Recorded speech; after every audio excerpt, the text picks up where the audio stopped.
Hello everyone and welcome to you all to this VACP webinar. We are the Victorian Association of Collaborative Professionals. My name is Sandy Hirschfield and I'm a psychologist working predominantly in family law collaborative matters. As part of the VACP committee, just a quick word about who we are. Essentially, we're a cohesive group of interdisciplinary professionals providing holistic support to separating couples. Lawyers, financial professionals, counsellors, and child specialists work together in one process, away from the courts, to assist separating couples reach their property settlement and children's arrangements in a respectful manner. Before we move on to the presentation, I just want to point out to you that you have two communication channels to us during this webinar. There is the usual chat box, which some of you have already used, and you're welcome to continue to post chats in that. Please note there's also a Q&A box. We'd love you to post any questions that you have for Christina in that Q&A box. I will collate those to pass on to Christina for a brief question and answer at the end. Joining me on the panel is Ilana Katz, a fellow collaborative psychologist who will conclude the webinar today. So enough from me.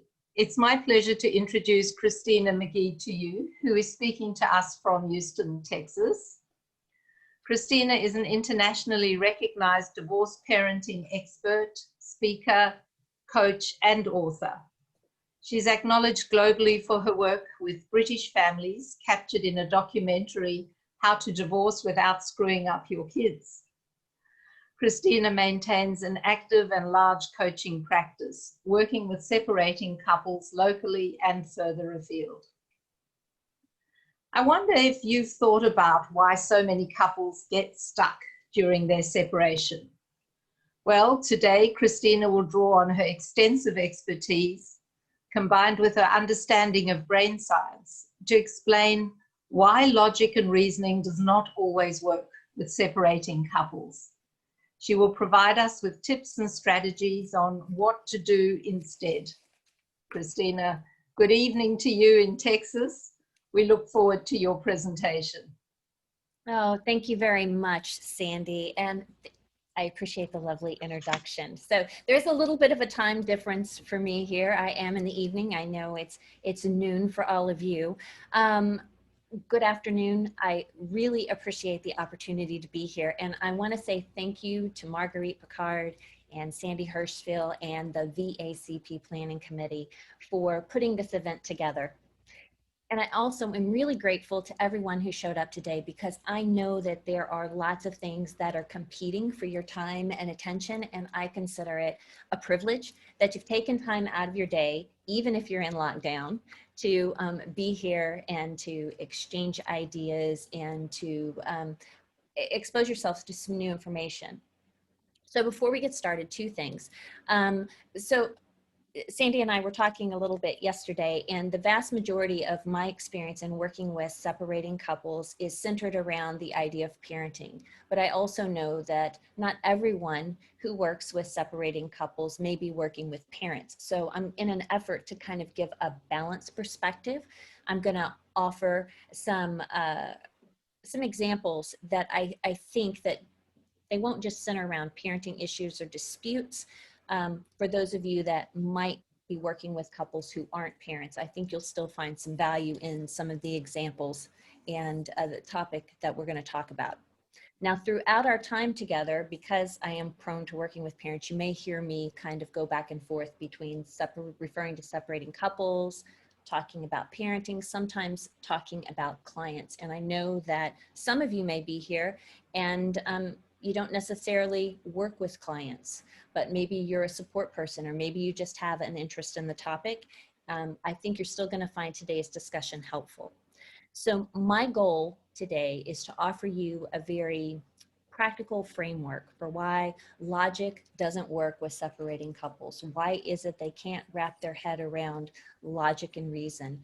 And what kind of tools are going to help them shift their perspective, And so in the interest of time, because this is a really big topic, I'm not going to do a huge deep dive into neurobiological underpinnings of conflict, but I am going to offer you an overview and hopefully a way of looking at it that's going to be really helpful for you when you're in the moment with separating parents. So one of the things that is a little bit disappointing for me in doing a virtual training is I don't get to see all your lovely faces.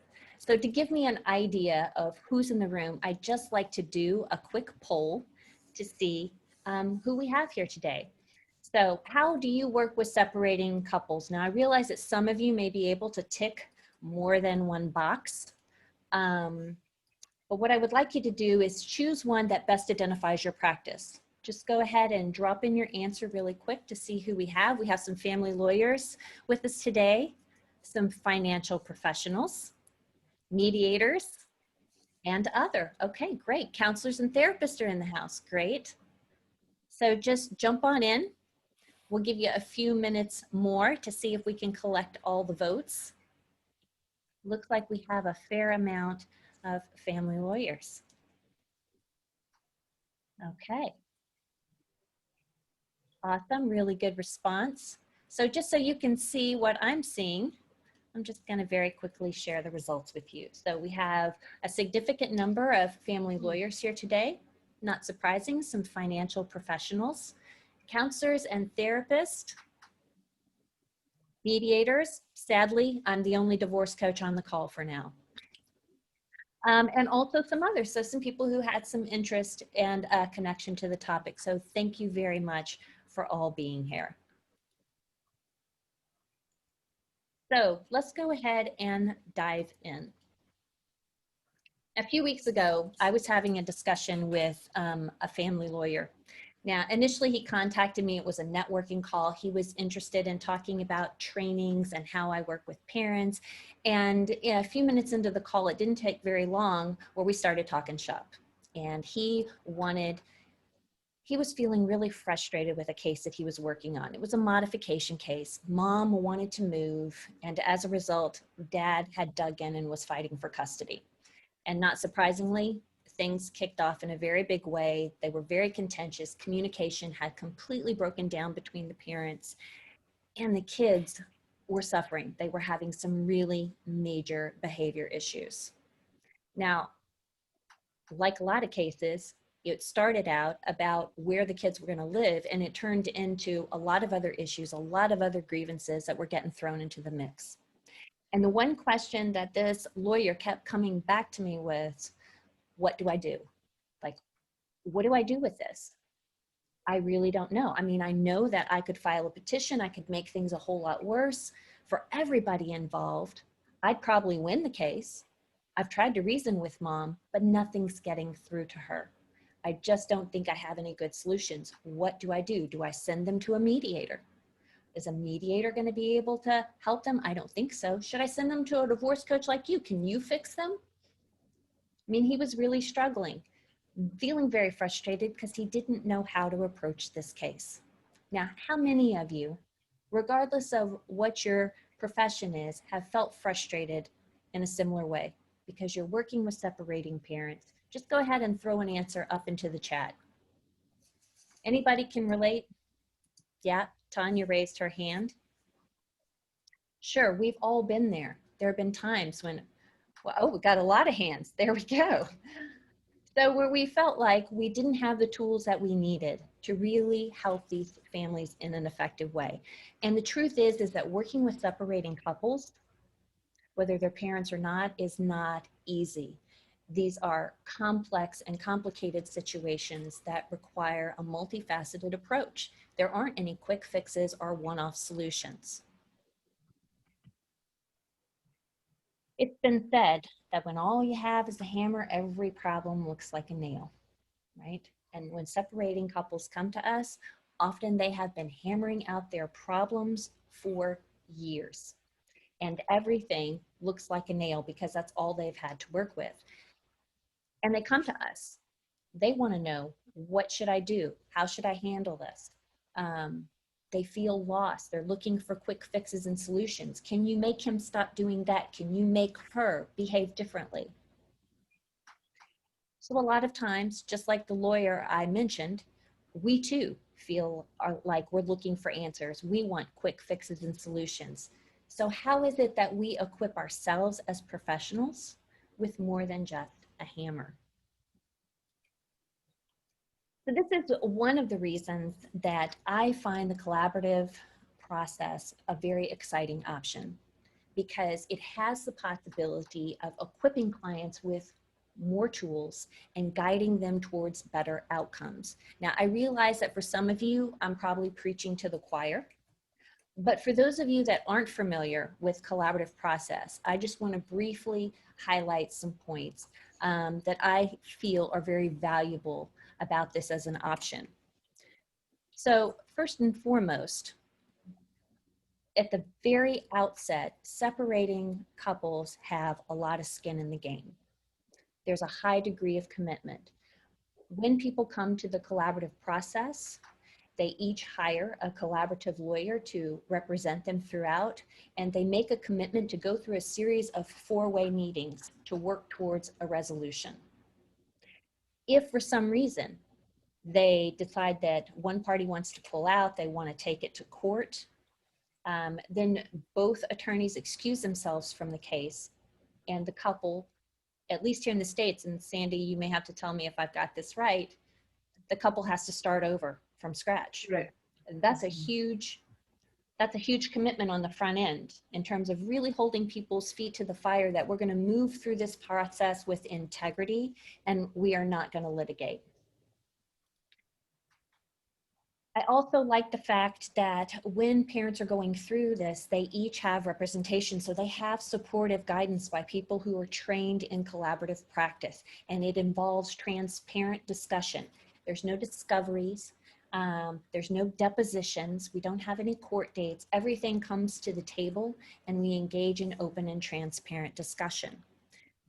You also have the ability to address not problems in a way where you're not just looking to get an agreement, but you're focusing on solutions. How is it that we're not going to wear you down till we get the point where parents feel like they have to buckle and just make any agreement, and that any agreement is a good agreement. We're striving at the outset for coming up with a solution that's mutually beneficial. We're doing the best we can to create that win-win situation. And the best part for me is that there's also access to other professionals. So if you have couples that are dealing with complicated financial issues, they can call in a financial professional. If parents aren't sure how they should be children should be spending their time between two households, they can pull in a parenting coach. So we have, or maybe if someone's feeling very overwhelmed and they need an individual to work through, maybe we pull in a divorce coach. So there's different professionals. So we're not just dealing with this problem in a cookie cutter way. There's the ability to put separating couples in the driver's seat so that they can map out what life is going to look like moving forward. Now, if you have any interest in the collaborative process and you'd like to know more about it, I would really encourage you to get in touch with Sandy, get in touch with Marguerite, connect with someone in VACP. They've got a lot of great information to share. And I think that as we move forward with this presentation, you may see a lot of ways that the collaborative process really dovetails nicely with what I'm sharing today. Let's jump on in. We all know that divorce is stressful. That's pretty much a given. I mean, when people go through this process of uncoupling, life becomes upended and they're thrown into a state of crisis. And when we're in crisis, the thing that we focus on is survival. And while we know this, it's very interesting that as professionals, the level of control, the level of restraint and rational thinking that we expect people to have as they go through this doesn't necessarily match up with what they're capable of. I can't tell you how many times I have had, a professional make comments about a separating or divorcing parent, or someone that is breaking up, and they're absolutely shocked at how parents conduct themselves. A lawyer once said to me, like, I don't know what they're thinking. Well, guess what? They're not. And that's a key factor. So depending on where people are in the emotional process, how much stress they're enduring, what kind of support they have, has a big impact on how they're able to manage. Some of it also has to do with how we're hardwired. When we're facing a situation that involves change, we sense it as a threat.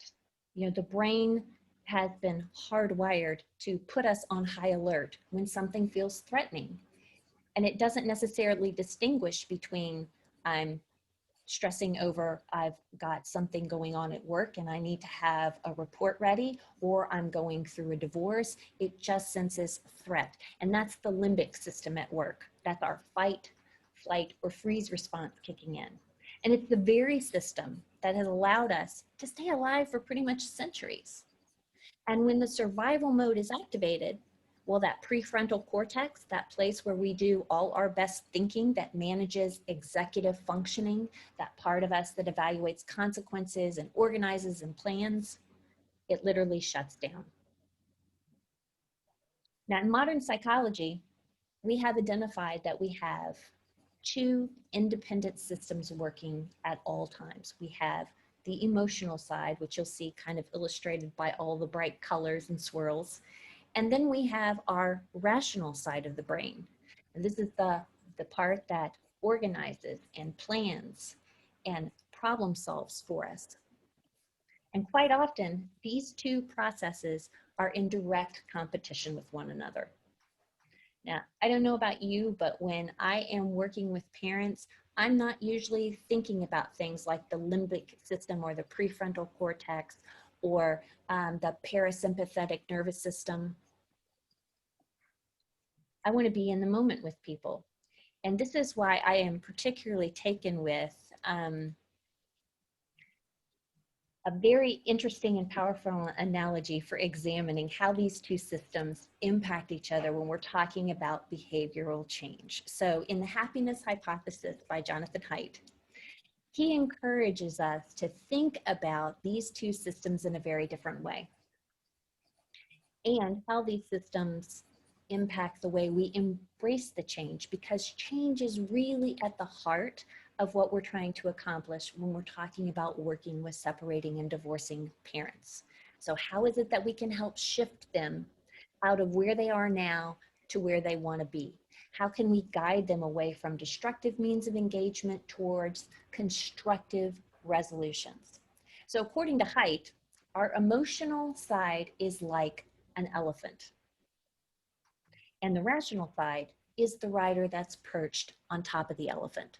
The rider is the problem solver, the analytic, the one who sees the big picture and maps out our destination.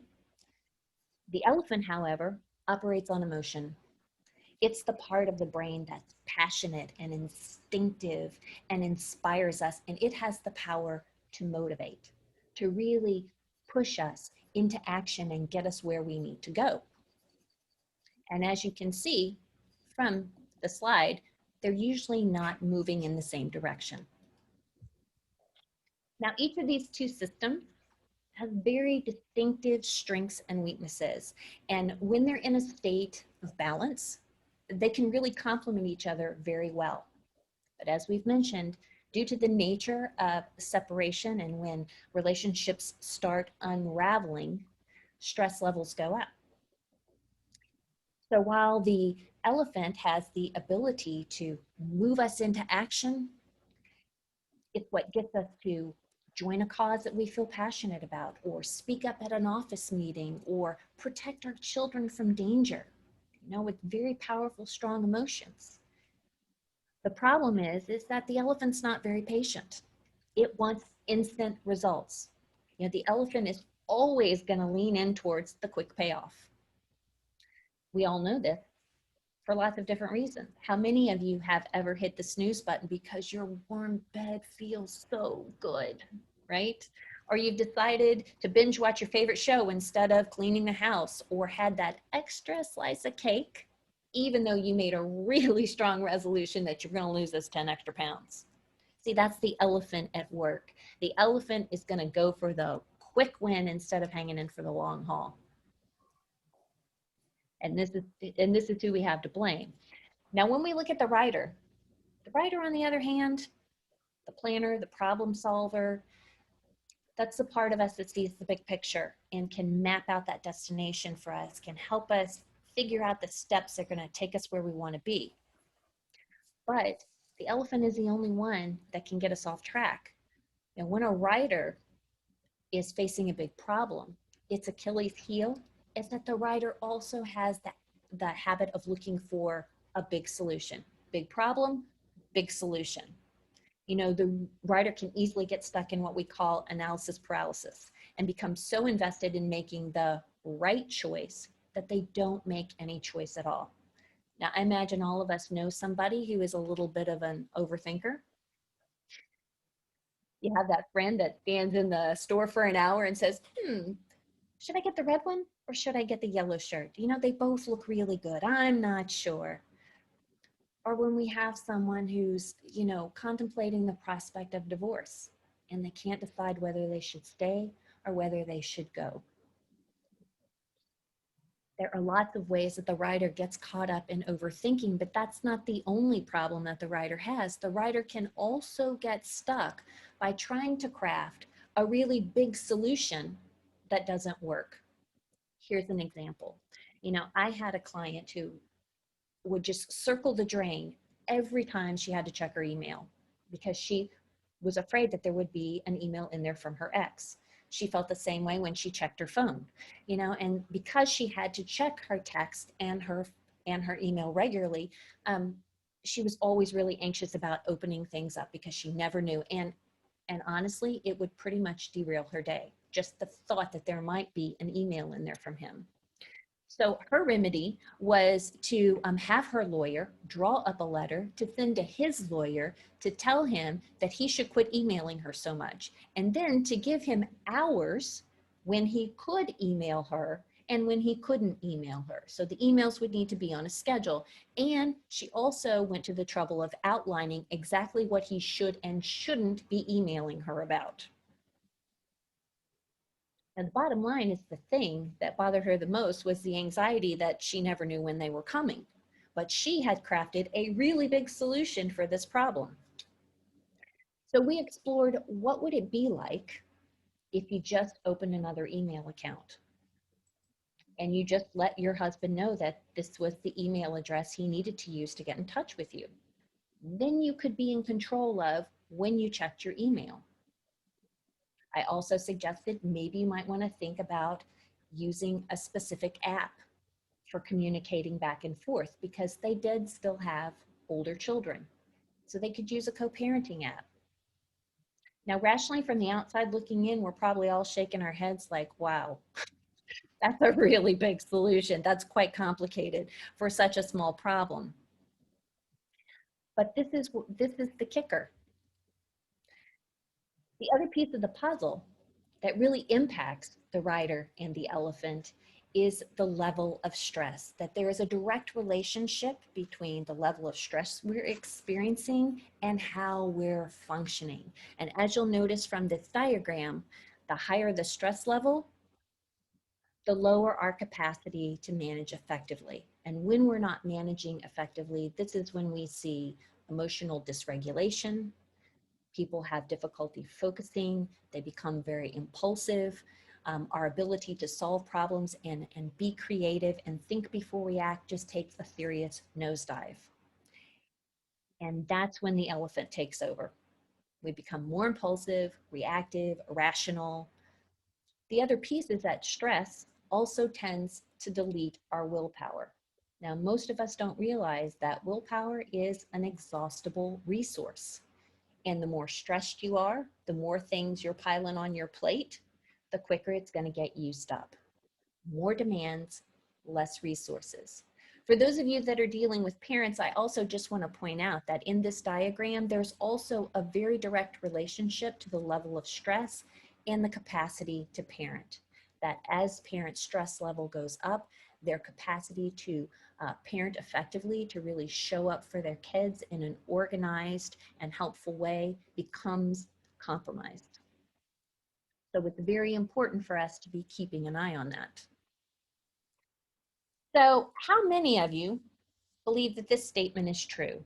Now, this really divides you between the optimist and the pessimist. The optimists think that if you know eating an entire package of Tim Tams after you've had a hard day at work isn't good for you, you're not going to do it. Pessimists in the group, not so sure. The truth is, there are lots of things we know, right? We know we shouldn't spend so much time on social media. We shouldn't binge watch our favorite show. You know, we should be more organized. We should track our calories. The list goes on and on. The bottom line is, though, knowledge doesn't change behavior. And this is really important to pay attention to when you're working with separating parents for a couple of different reasons.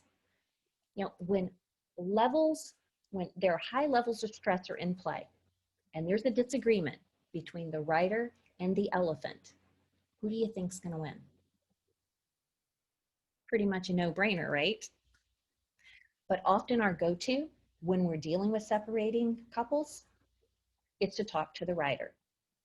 You know, we all love giving advice, and we want to give parents reasonable advice and compelling information, and we want to educate them and give them skills. And often our expectation is they're just going to pick those up and they're going to make better choices. I told them they shouldn't argue in front of the kids. I told them not to dial their ex when they're feeling stressed out. They need to stop calling. And yet the phone gets dialed, right? Knowledge alone doesn't change behavior. So the big question is, what does?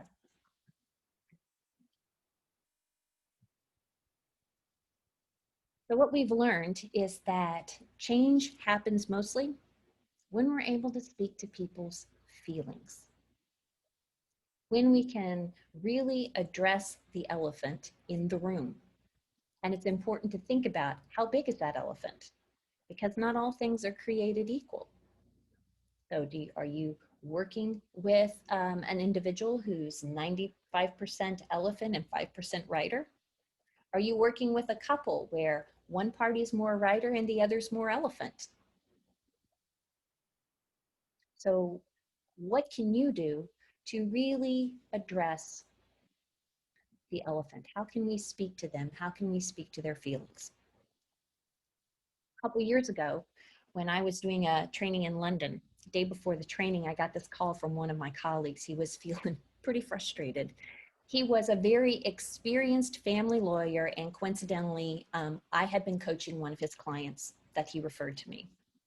And he said, Christina, I don't know what else to do. Harriet came into my office early this morning, some paperwork, the other side slid in some paperwork that has to be finished by the end of day, and she is leveled. I really need her to respond, but her husband has listed all of these assertions in the paperwork, and it's just, she's gone off the rails. It's totally upset her. She has looked it over. She's undone. She's been in my office for 3 hours now. 3 hours. Hadn't answered a single question. Now, my colleague is a very seasoned and compassionate man. And so when she got upset, he apologized for the situation. He kept telling her, I'm so sorry that you have to do this. I'm so sorry I had to call you in. I'm so sorry that you don't have enough time to really think about this. And continued to reassure her that this piece, these assertions that were being made, this paper didn't really matter, that it was preposterous and it wouldn't have any effect on their case.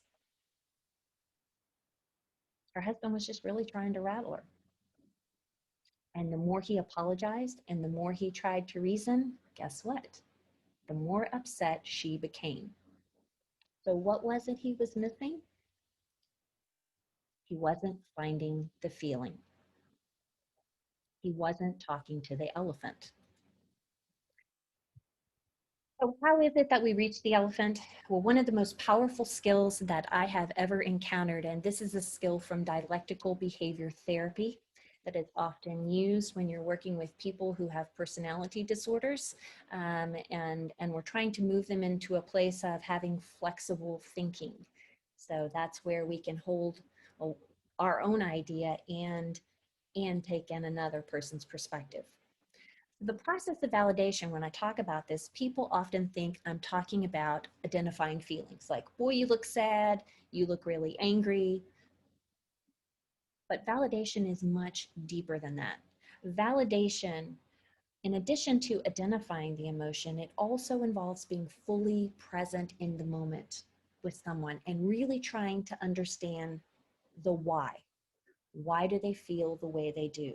We're trying to step into their shoes. We're trying to take a moment to see another person's perspective. So after I had a quick chat with my colleague, he went back to Harriet and he tried again. And he said, Harriet, I don't think I was really listening to you earlier. This must be really upsetting for you.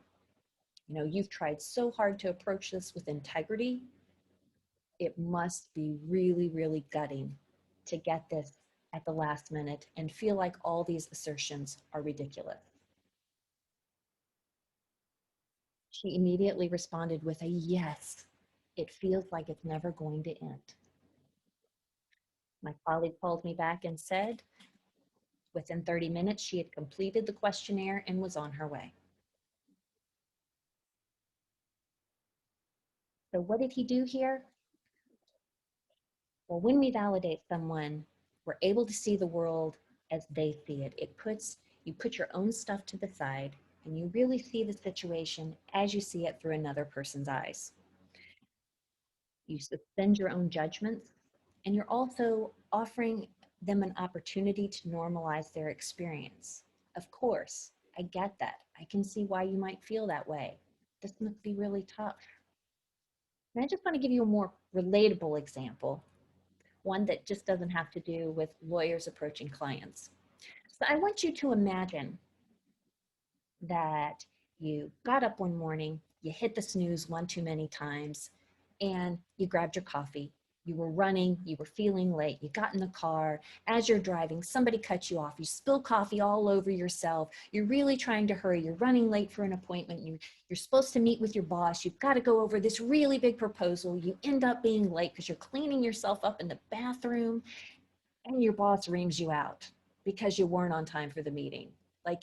And after that, it was just one thing after another. It was like absolutely the worst day ever. So let's say after the worst day ever, you meet up with a friend for drinks. And the friend said, hey, how was your day? And you tell them all about it. I mean, you don't hold anything back. You lay it all out. And your friend's response is, well, you know, if you didn't hit the snooze button and you actually got up when you were supposed to, you would have had time to drink your coffee and then you wouldn't have taken it in the car with you. And wouldn't it be a good idea just to carry like an extra set of clothes so you just could have changed quicker? And you know, if you drove a different route, you probably would have gotten to work on time. How does that make you feel? Is this the friend you want to call when you're having the worst day ever? Well, let's back it up and let's say that this time you told your friend about the worst day ever and your friend said, oh gosh, well, that sounds terrible. You must have had an awful day. Oh, that really sucks. Now, how do you feel? Which one of those friends would you want to talk to when you've had a bad day or when you're struggling? A lot of times, when people are struggling, when they're going through a tough situation, we want to talk to the writer. We don't address the feeling. We want to give advice. We want to tell people how they can avoid that instead of actually being in the moment with them, especially when we talk about dealing with clients or someone that we're offering advice to. Usually we steer clear of the feelings because we don't want to open Pandora's box. But in actuality, by not going there, it just escalates the emotions. So here's how validation helps. As I mentioned earlier, validation is able to reduce strong emotions. So when people feel overwhelmed, they feel dysregulated, Validation helps bring those feelings into check. It also empowers people. It helps them feel capable and competent and understood. And who doesn't want to feel understood? Who doesn't want to feel competent, like they can solve problems? And that's the other piece of validation, that once you have stood in that place with that person and you've really heard them and you've communicated your understanding, then they can move more into problem solving, because we're bringing the elephant down in check and the rider is able to take hold of the reins.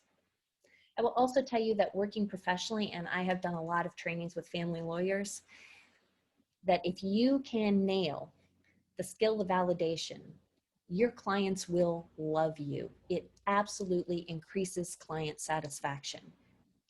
One of the things I hear more often than not from parents and people that I work with is that when they're talking about their family lawyer, professional, they just didn't listen to me.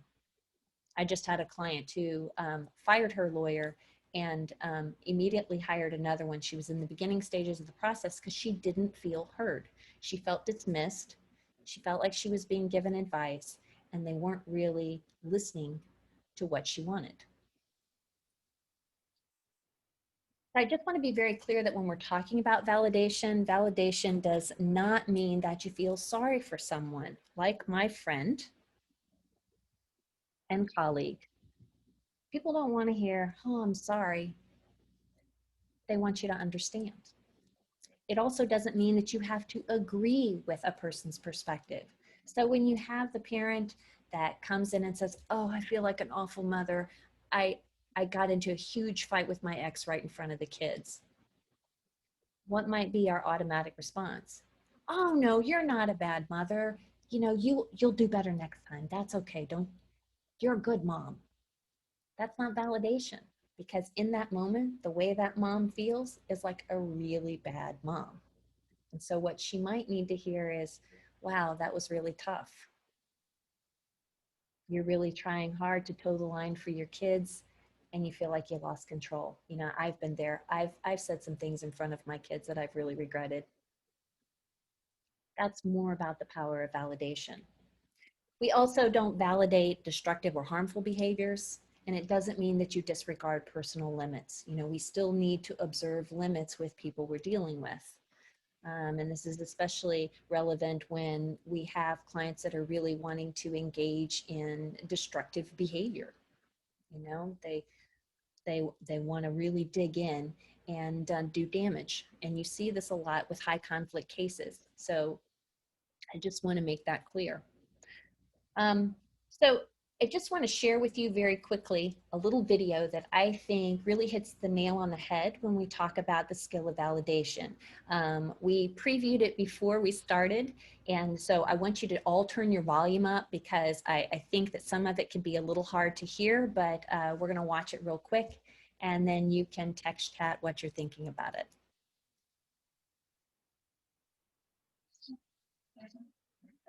You know, and sometimes it feels like it's right up on me, and I can feel it, like literally feel it in my head, and it's relentless. And I don't know if it's gonna stop. I mean, that's the thing that scares me most, is that I don't know if it's ever gonna stop.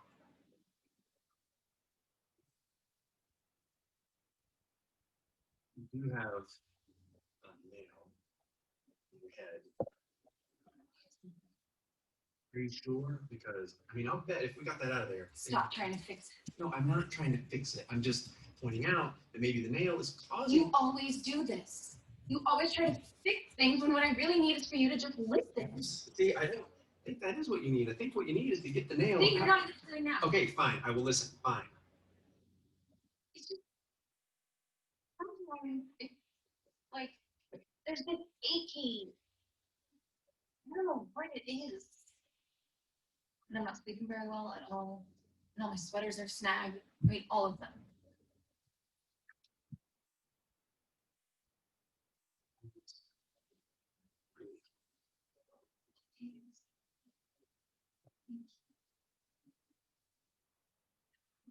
Come on. You would just. Don't.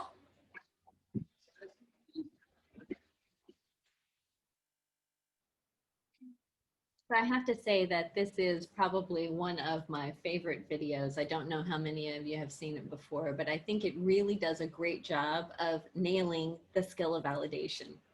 Um, and so I hope that you enjoyed it. So one of the other skills, the tools that I would like to talk with you about for helping couples shift is to change the context of a situation or issue to help them gain some perspective. Now, when I talk about changing the context, it's how do we shift things so that people can get a different perspective, the other side of the coin. So I had a mom who contacted me, and she was on the verge of going back to court. She was sitting in one of my parenting classes. She and dad had tried mediation. Nothing had gotten resolved. It turned out that dad had a very serious health issue and he couldn't drive. So in terms of picking up and dropping off the kids, mom was really having to do all the transporting. And so if he wanted to have parenting time, mom had to take time out of her schedule. Dad didn't live close by to take the children over to him and then come back and pick them up. And she was a successful, extremely busy business owner. She was trying to really get out there and establish herself. And dad's schedule didn't really work with hers. So mom felt that dad was being unrealistic and he was being very rigid and he needed to be more understanding of her schedule. Dad felt like mom was interfering with his relationship and using his illness to keep him from seeing the kids. And as a result, nothing was working. They couldn't agree. They were both had dug in and had very polarized views of the situation. So as mom and I were talking to help her kind of shift the context, I asked her, so if this was a business situation and you had to get something to a customer and you didn't have time to deliver it to them, what would you do? And without missing a beat, she said, well, I'd hire a driver, of course. I said, I wondered, is this something that would work in this situation? And it was just like a light bulb went off in her head. And she said, of course I could hire a driver. I could hire somebody to take the kids back and forth. Dad could still have his parenting time and I would still be able to manage my schedule. And I bet he'd probably agree to split the cost. Just that little shift helped her get to a different place. Instead of being locked into dad's being unreasonable and rigid to, oh yeah, there is a way we can make this work. Because she stopped thinking about him as her ex and instead thought about it from a different perspective. So when we talk about changing the context, really what we're doing is we're wanting to help people see beyond the moment. And sometimes you can do this by asking them very powerful questions. And I am going to be sending some additional materials to VACP, and in a couple days they're going to email them out that include some questions and also a validation cheat sheet for you so that you will have an opportunity to review some of the material that we talk about today. So when we talk about seeing beyond the moment and really using powerful questions, you might say something to parents, for example, like, when your children look back on this experience, what will you have done to make them proud? When you talk about issues of bad mouthing are the truth. Do you feel like your children need to hear this information or do you need to say it? What's really driving the train here? For couples who aren't parents, you may have to work a little harder to find the feeling and really shift the context, because I will tell you that when you are working with parents, circling back to the kids is a really powerful tool. And there's so many different ways that you can do that. Just before we started the webinar, we were talking about a film called Split, and Split is a documentary, just children on screen talking about divorce and how it really feels when parents part.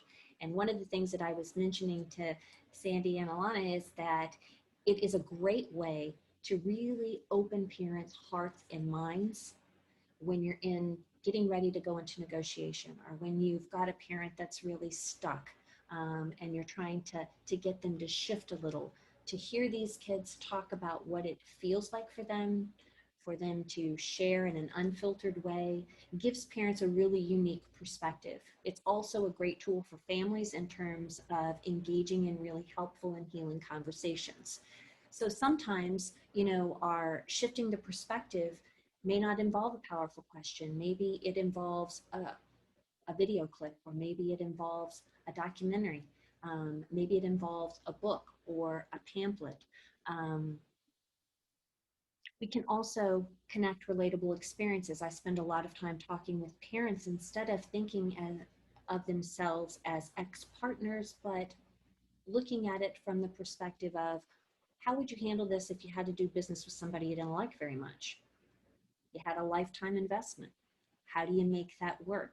And so what you want parents to do is tap into those existing strengths, because all of us can relate to having to work with somebody we don't like very much and having to use those skills. So I'm trying to be very conscious of the time. I just want to give you a heads up.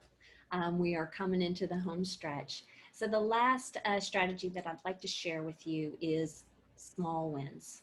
And this is really more of a writer strategy, because as much as I believe we have to address the elephant in the room, we also can't forget the writer. So early on, we talked about how the writer tends to see big problem and looks for an equally big solution. And this can lead the writer to get stuck in inaction.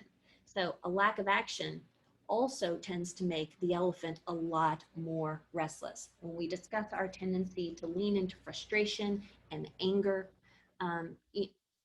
one of the things that affects those feelings most and offsets them is taking forward action. So when we're feeling frustrated, when we're feeling angry, action can actually help reduce the intensity of those emotions, because we're taking step forwards, we're feeling like we have a sense of progress, and we're also banking a win. It feels like a success. So if you have a client who's facing a big problem, how can you guide them towards action without them getting overwhelmed? And I think the answer is in creating small wins. So how do you craft a small win? Well, let me ask you, what's one of the best ways to eat an elephant? I'm guessing most of you know, it's one bite at a time. How do we take micro action with our clients? Small steps equals small wins. I'm currently working with a couple, and the husband needs to get a job. His wife is the primary breadwinner. And this is a big problem, because for him, he's really focused on, what am I going to do with the rest of my life? How am I going to provide for myself? And he has been spinning his wheels, just lost in researching different jobs, researching resume companies, signing up for classes that are going to give him more skills, which, as you can imagine, is only escalating the tension between he and his wife, because she's ready to call it quits. The elephant is locked in with fear and frustration, and the only way to bring that down is forward action. The only way to get forward action is to help break it down for the writer. So for someone like this dad, we have to break it down. So we spent some talking about, so what's one thing that you could do this week that would move you more towards being able to get a job? And we talked about all the different things, and we tried to pick something that felt very doable for him, and we put a deadline on it. So one of the things he committed to doing was actually contacting a resume company and getting all his information to them by the end of the week, so that he would have a resume in 2 days. Then you layer it on. That feels like a win. The next step would be then, how do we match that resume up with the right jobs? How do we broaden his views so he's looking at a variety of jobs instead of just holding out for that one perfect job? So it's just, how can we move people towards breaking it down bit by bit? Sometimes a really great question to ask the parents is, what would make things just 10% better? Because they're so focused on things never getting better. They're really bad. We have this soda straw view of life. And so when we start with just 10% sounds doable. 10% I can handle. And that breaks it down for them. And as they continue to take that forward action, they feel more competent, they feel more confident, and it helps move them forward in a positive way. So that wraps up my last tip for you this afternoon, and I'm going to open things up for Q&A. If you have any questions or comments, things that you would like to ask, now would be a great time. So Christina, there have been some questions that have come into the Q&A. Bonnie has asked, how do you approach situations where a parent has justified to themselves a position as being in the child's interests when it really is not? And she said, we humans are pretty good at justifying anything. What are your thoughts on dealing with that? So I wish I had a few more specifics about what they were justifying, because sometimes that can make a very big difference. So, you know, I think when parents feel like they're locked, again, I will suggest changing the context for them and really asking them to step into their children's shoes. So I'll give you an example. I had a mom in one of my classes, and she said that her children, she gave her children mobile phones, and they were allowed to use them, but they were not allowed to give dad the number because he didn't pay the bill. She purchased the phone. He has no right. If he wants to talk to them, he can call our house and he can have words with them there. So my next question for her was, well, so who else can't have the number? Can the kids give the number to grandma? Can they give it to their cousins? Can they give it to their football coach?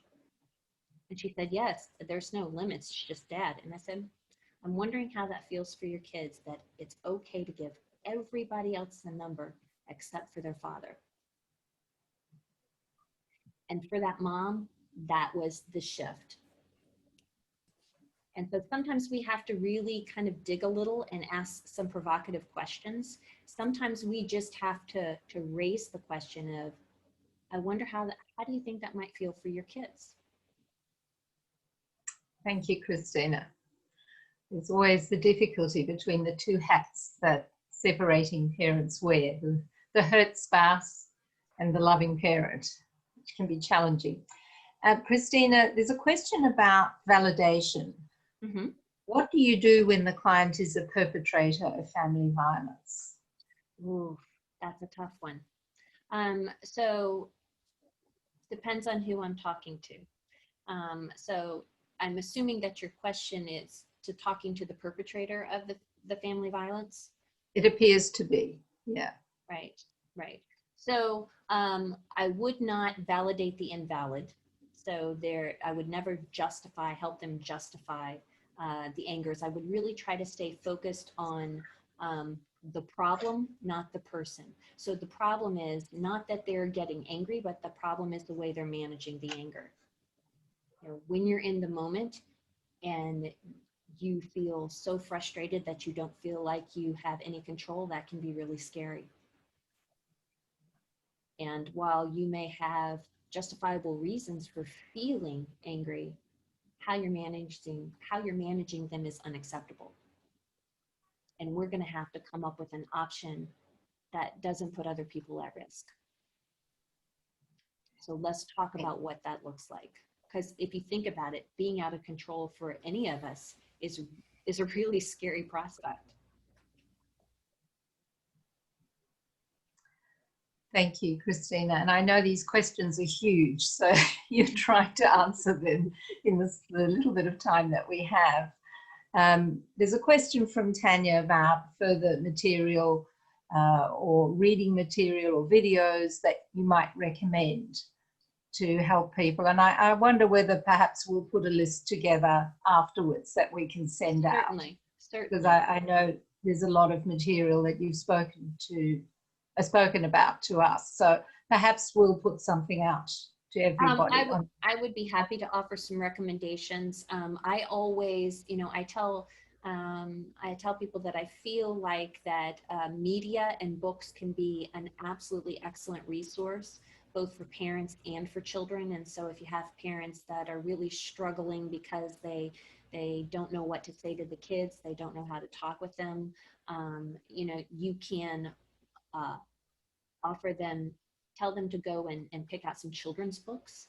You know, if you can offer them a list of children's books, a lot of times if parents read books, it helps them develop a language for talking to their kids and kind of approaching some of these hard conversations in an age-appropriate way.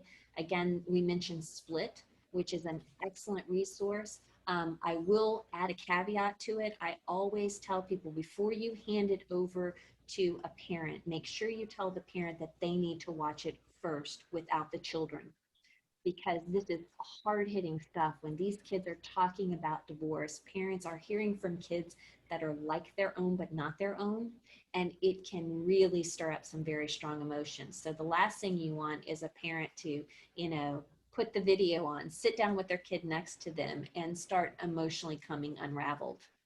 In that situation, kids are going to feel like they need to take care of the parent. They need to attend to their emotions instead of it being the other way around. So you want parents to have some time to process this and really think about whether it's a fit. It's also probably not a film that I would recommend for somebody who is in a situation where there is domestic violence, because you don't want a parent feeling guilty about not leaving the relationship because they're worried they're really going to mess their kids up. And the other piece of that I want to just circle back to the question about domestic violence. In talking with that client, I also can't emphasize enough how important it is to connect our clients with supports. How are we going to carry them through this process? And so I think get to know the options in your area, develop a very rich referral source so that you can find, you know, divorce coaches that you trust, counselors that you trust, people that work with children, other ways that you can support your clients. But when you can connect them to those resources, because once this process is over, for many families, you know, real life kicks in and they're left floundering. And so when we can connect them into support, they stand a better chance of being able to move forward in a positive way. We've probably only got time for one more question, and there are a lot more questions there. We might try and address them afterwards in some way. But as a final question from Sinjin, what do we do when mum ignores court orders and the recommendations of a family therapist and continues to alienate the children from dad? Always a really sad and difficult situation. So I actually have a very similar case that I'm coaching on right now, where mom has some mental health issues and she is really doing everything she can to try and control the relationship and, you know, edge dad out of the children's lives. So in those situations, when you have a parent that is in many ways the target parent, when they're the target of alienation, the most important thing you can do is get them good information and support. Find a professional that's very familiar with those dynamics that can support that parent that is the target, because often what happens is parents who are the target of alienation or bad mouthing, or they're dealing with a high conflict parent or someone with a mental health disorder, they can very easily make the situation much worse unintentionally. And so it's really critical that they have some support through this process. So this dad that I'm working with, you know, we're coaching weekly on things that he can do to offset. So while I don't encourage him to contradict what mom says to the kids, I do help him build tools to process it with the kids so that the children have an alternate perception of reality to balance out what they're hearing. And as much as possible, try to avoid creating more conflict for them. Thank you, Christina. And just in the chat, Mary Louise has said for people who are working with either perpetrators or victims of violence, there's training in no to violence, which she's found very helpful just as Fantastic. a result. Yeah. So I'll hand over to Ilana. Thanks, Ilana. Thanks, Sandy. And thank you, Christina, for your incredibly knowledgeable and generous presentation today. I've really enjoyed it, and it's been just so relevant to our work. I love the imagery of that elephant and the rider on the elephant, but most particularly I like the practical things that you've provided us to be able to start to address it. And as I said to you before, I went on to YouTube and I found a lot of information there that things that you yourself posted and things like that. So for the viewers, I would encourage them to go and find other presentations of yours there, apart from what will be provided through VACP. So thank you again. Oh, well, thank you very much. It's been my pleasure. And thank you to everyone who participated today. I do really appreciate you being here and taking the time to join the conversation. If anyone does want to find me, you can visit my website, divorceandchildren.com. I've got a lot of articles and information for parents. And so you can also find the trailer to split. If you're interested in knowing more about it, you can take a look at it there. And Christina, did you want to mention anything about the survey before we finish? Oh, yes. So when people leave the webinar, there will be a survey that will pop up. If you would just take a few minutes to give us some feedback about things that really hit home for you, what were your takeaways or things that could have been better, maybe future topics that you're interested in, we would really love to have all of that feedback. I know VACP is really looking to connect with the community and offer them some supportive tools and information. I think also there should be an email that will come out after the Zoom webinar, and I think there will also be a link to that survey, to the survey as well. So you have two opportunities, and if you would just take 5 minutes and fill it out really quick, we would very much appreciate it. Thanks, Christina, and thank you, everyone. Hope you enjoy the rest of the day, and a good night to you, Christina. Thank you. Oh, thank you so much. Take care, everyone. Bye-bye. Bye.